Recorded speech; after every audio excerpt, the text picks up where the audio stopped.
हरे कृष्णा, जय भोलेनाथ। फाल्गुन का महीना शुरू हो गया है। यह महीना बहुत आध्यात्मिक महत्व रखता है और कृष्ण प्रेमियों के लिए अत्यंत प्रिय है, क्योंकि यह भगवान शिव को भी समर्पित माना जाता है। फाल्गुन हिंदी कैलेंडर का आखिरी महीना होता है। इसके बाद चैत्र मास आता है, जो हिंदू नववर्ष की शुरुआत करता है। इस अवधि में महाशिवरात्रि और होली जैसे प्रमुख हिंदू त्योहार भी आते हैं। होली से पहले जो 8 दिन की अवधि होती है, उसे होलाष्टक के रूप में जाना जाता है। तो क्या आपको पता है कि होलाष्टक क्यों अशुभ माना जाता है और होलाष्टक 8 दिन का ही क्यों होता है? होलाष्टक शब्द होली और अष्टक दो शब्दों से मिलकर बना है, जिसका अर्थ होता है होली के 8 दिन। होलाष्टक होली से 8 दिन पहले शुरू हो जाते हैं। धार्मिक मान्यताओं के अनुसार इन 8 दिनों में कोई भी शुभ मांगलिक कार्यक्रम जैसे कि शादी, ब्याह, मुंडन, गृह प्रवेश आदि नहीं करने चाहिए। ये पूरी तरह वर्जित होते हैं। होलाष्टक के दौरान सभी ग्रह उग्र स्वभाव में रहते हैं, जिसके कारण शुभ कार्यों का अच्छा फल नहीं मिल पाता है। तो आज इसी वीडियो में हम इस विषय पर चर्चा करेंगे कि इस साल 2025 में होलाष्टक की तारीख क्या है और इन 8 दिनों तक कौन कौन से कार्य करने चाहिए, कौन से कार्य नहीं करने चाहिए और कौन से कार्य करने से क्या लाभ होता है। इसमें विशेष धार्मिक मान्यताएं और प्रथाएं होती है। ऐसे मान्यताएं हैं कि होलाष्टक के दौरान ग्रहों का स्वभाव अत्यंत उग्र होता है। इस दौरान कोई भी मांगलिक और शुभ कार्य नहीं करने चाहिए। उनका पूर्ण फल आपको बिल्कुल नहीं मिलेगा। इसीलिए होलाष्टक की अवधि में विवाह, मुंडन, गृह प्रवेश, मकान या वाहन की खरीदारी आदि नहीं की जाती। होलाष्टक को किसी भी नए कार्य या शुभ समारोह के लिए अशुभ माना जाता है। हिंदू मान्यता के अनुसार इन 8 दिनों में ग्रहों की स्थिति अनुकूल नहीं होती है, जिससे कि जीवन की प्रमुख घटनाओं में भी बाधाएं आती है। इसीलिए विवाह, गृह प्रवेश, नामकरण और अन्य शुभ कार्यों इस समय नहीं करने चाहिए। हालांकि इस अवधि का गहरा आध्यात्मिक महत्व भी है। इसमें घर की सुख शांति बनाए रखने के लिए और घर की पॉजिटिविटी एनर्जी बनाए रखने के लिए अनुष्ठान और पूजा पाठ करने की सलाह दी जाती है। तो सबसे पहले ये जान लेते हैं कि होलाष्टक कब प्रारंभ हो रहा है और कब समाप्त हो रहा है। तो हिंदू कैलेंडर के अनुसार होलाष्टक 7 मार्च से शुरू होंगे और 13 मार्च को समाप्त होंगे। 13 मार्च को होलिका दहन किया जाएगा और 14 मार्च को रंगोत्सव मनाया जाएगा, यानी कि 14 मार्च को रंगों वाली होली खेली जाएगी। तो होलाष्टक की अवधि का यह समय होलिका दहन के साथ ही समाप्त हो जाता है, जो एक ऐसा अनुष्ठान है जो नकारात्मकता को खत्म करने और रंगों के आनंदमय त्योहार की शुरुआत का प्रतीक है। होलिका दहन के साथ ही होलाष्टक की समाप्ति हो जाती है। आखिर इस समय में हमें नए और शुभ कार्यों करने से क्यों मना किया जाता है? तो होलाष्टक के समय में सभी ग्रहों का स्वभाव उग्र होता है। इन दिनों का वातावरण नकारात्मक ऊर्जा से प्रभावित रहता है, तभी इन्हें जले भूसे दिन भी कहा जाता है। ऐसे में शुभ कार्यों के लिए ग्रहों की जो सकारात्मकता की स्थिति आवश्यक होती है, वह हमें नहीं मिल पाती। उस समय ग्रहों की स्थिति शुभ नहीं मानी जाती है और इसी वजह से इस दौरान शुभ कार्य करने के लिए मना किया जाता है।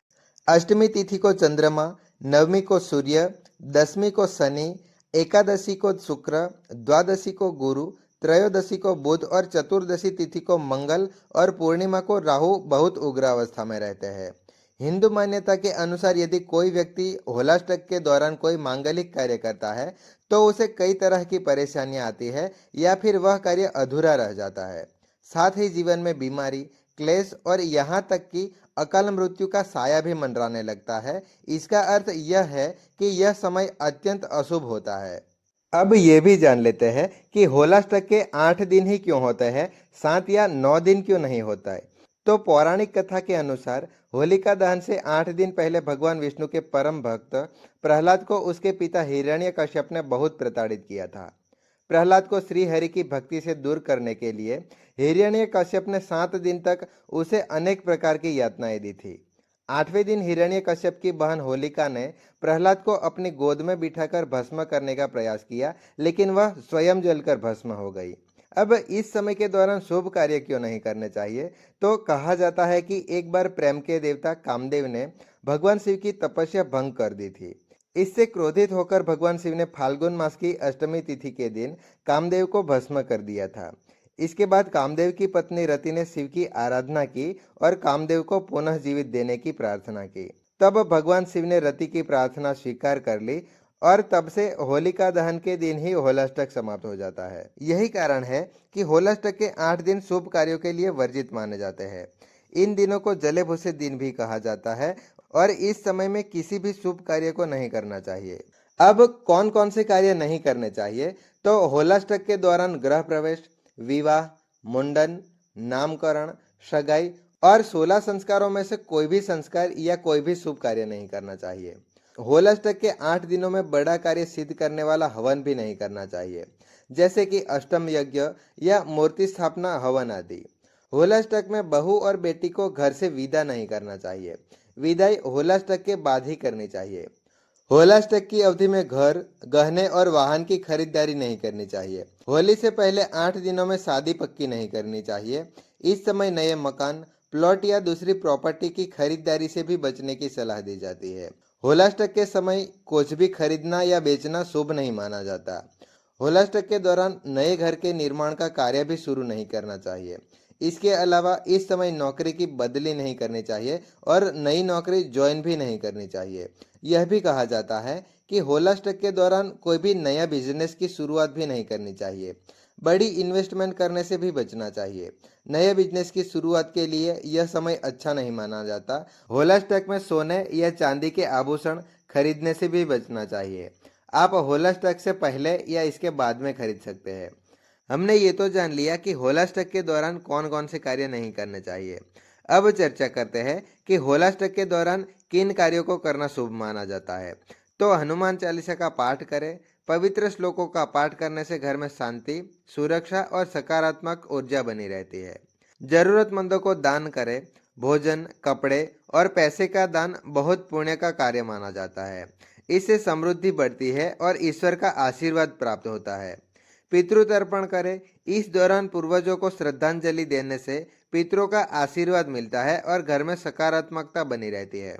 इसके अलावा आप ग्रह शांति प्रार्थना कर सकते हैं और ग्रह शांति की पूजा कर सकते हैं। इस अनुष्ठान को करने से ग्रहों की नकारात्मक ऊर्जा कम होती है और जीवन में सद्भाव आता है। वैदिक ज्योतिष के अनुसार होलाष्टक के समय देवी देवताओं की पूजा पाठ करना शुभ माना गया है। इस अवधि में भगवान विष्णु की उपासना करने से जीवन की सभी परेशानियां दूर हो जाती है। होलाष्टक की अवधि में महामृत्युंजय मंत्र का जाप करना चाहिए। ऐसा करने से अकाल मृत्यु का भय भी दूर हो जाता है। अब चर्चा करते हैं व्रज उत्सव की। व्रज में होली महोत्सव का एक अलग ही रंग और महत्व होता है। व्रज में वसंत पंचमी से शुरू होकर 40 दिनों तक रंगों का उत्सव चलता है। होलाष्टक से ही व्रज में होली का उत्सव शुरू हो जाता है। 7 मार्च को नंदगांव में फाग आमंत्रण उत्सव होगा। फाग आमंत्रण का अर्थ होता है कि होली खेलने के लिए सखियों को न्योता देना। इस दिन बरसाना के श्री राधा रानी मंदिर में लड्डू मार होली का आयोजन किया जाता है। 8 मार्च को बरसाना के राधा रानी मंदिर में लट्ठा मार होली खेली जाएगी। द्वापर युग में श्री कृष्ण ने राधा रानी और गोपियों के साथ लट्ठा मार होली खेलने की शुरुआत की थी। तभी से यह परंपरा चली आ रही है और आज भी लोग बड़े आनंद के साथ होली मनाते हैं। 9 मार्च को लट्ठा मार होली नंदगांव में होगी। 10 मार्च को यानी कि रंग भरी एकादशी के दिन बांके बिहारी जी मंदिर और श्री कृष्ण जन्म स्थान पर रंग भरी होली खेली जाएगी। 13 मार्च को होली दहन होगी। इस दिन बांके बिहारी जी मंदिर में फूलों की होली खेली जाएगी और मथुरा के विश्राम घाट पर भव्य उत्सव होगी। यह थी आज की जानकारी। अगर जानकारी पसंद आई हो तो चैनल को सब्सक्राइब करके बेल आइकन को जरूर प्रेस कर दीजिएगा, जिससे कि आने वाली ऐसी ही इन्फॉर्मेटिव वीडियो की नोटिफिकेशन आपको तुरंत मिल सके। धन्यवाद। जय श्री कृष्ण।